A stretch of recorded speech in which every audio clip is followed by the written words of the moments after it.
सूत्रधार में सुनते हैं पंचतंत्र की कहानियां। बहुबुद्धि समायुक्ता सुविज्ञाना बलोत्कटान शक्ता यचवितुम धूर्ता ब्राह्मण छागलादिव। अर्थात अपनी बुद्धि और शक्ति का उचित प्रयोग करने वाले व्यक्ति अपने से कहीं अधिक बलवान शत्रु पर भी विजय प्राप्त करने में सफल हो जाते हैं, जैसे उन चालाक चोरों ने ब्राह्मण से बकरा ले लिया था।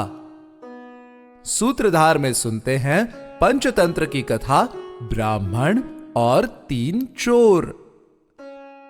किसी देश का निवासी मित्र शर्मा नामक एक अग्निहोत्री ब्राह्मण अपने यज्ञ के लिए किसी यजमान से मांगकर एक हृष्ट पुष्ट बकरा अपने कंधे पर लाद कर वापस अपने घर लौट रहा था कि रास्ते में भूख से परेशान 3 चालाक चोरों ने उस बकरे को देखा और ब्राह्मण से उसे हथियाने की योजना बनाई।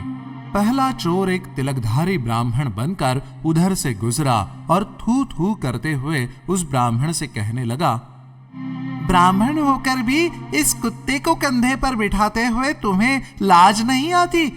ऐसा कहा गया है कि कुत्ता, मुर्गा और चांडाल एक समान अछूत हैं, इसलिए इसको छूना नहीं चाहिए। ब्राह्मण ने कहा, जीवित बकरे को कुत्ता बताते हो, लगता है तुम्हें आंखों से ठीक दिखाई नहीं देता।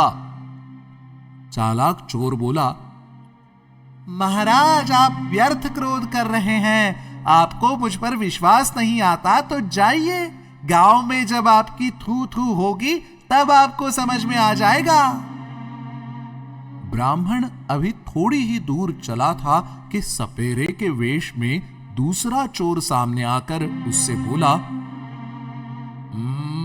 बहुत दुख की बात है, हालांकि ये मरा हुआ बछड़ा आपको बहुत प्रिय है, पर फिर भी एक मरे हुए बछड़े को कंधे पर रखना सही नहीं है।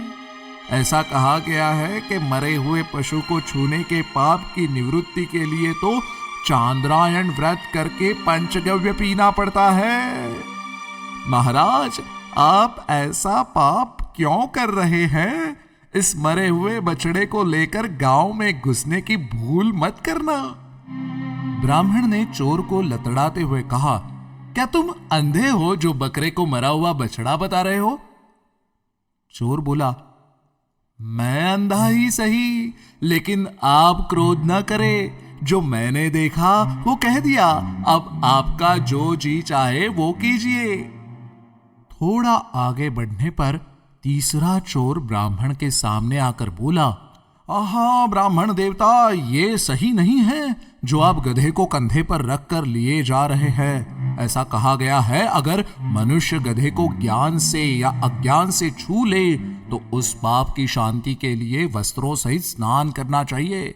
इसलिए कोई दूसरा इसे ना देखे उसके पहले इसे त्याग दीजिए। तीनों चोरों की अलग अलग बात सुनकर ब्राह्मण डर के मारे बकरे को जमीन में डालकर अपने घर की ओर चला गया। ब्राह्मण को इस तरह मूर्ख बनाकर उस बकरे को खाया और अपनी भूख मिटाई। सीख तो हमने कहानी में देखा कि किस प्रकार एक ब्राह्मण को यजमान से हृष्ट पुष्ट बकरा मिल गया, पर रास्ते में भूख से परेशान 3 चोरों की उस बकरे पर नजर पड़ गई। तीनों ने मिलकर ब्राह्मण से बकरे को चुराने के लिए योजना बनाई और तीनों रास्ते में वेश बदल बदल कर कभी उस बकरे को कुत्ता, तो कभी मरा हुआ बछड़ा, तो कभी गधा बताने लगे। अपनी बुद्धि का इस्तेमाल करके अंत में उन्होंने उस ब्राह्मण को गलत साबित कर दिया और ब्राह्मण बकरे को रास्ते में छोड़कर ही भाग गया। फिर तो चोरों ने बकरे को मजे से खाया। इसीलिए कहा जाता है, बुद्धिमान व्यक्ति अपनी बुद्धि से कोई भी कार्य कर सकता है।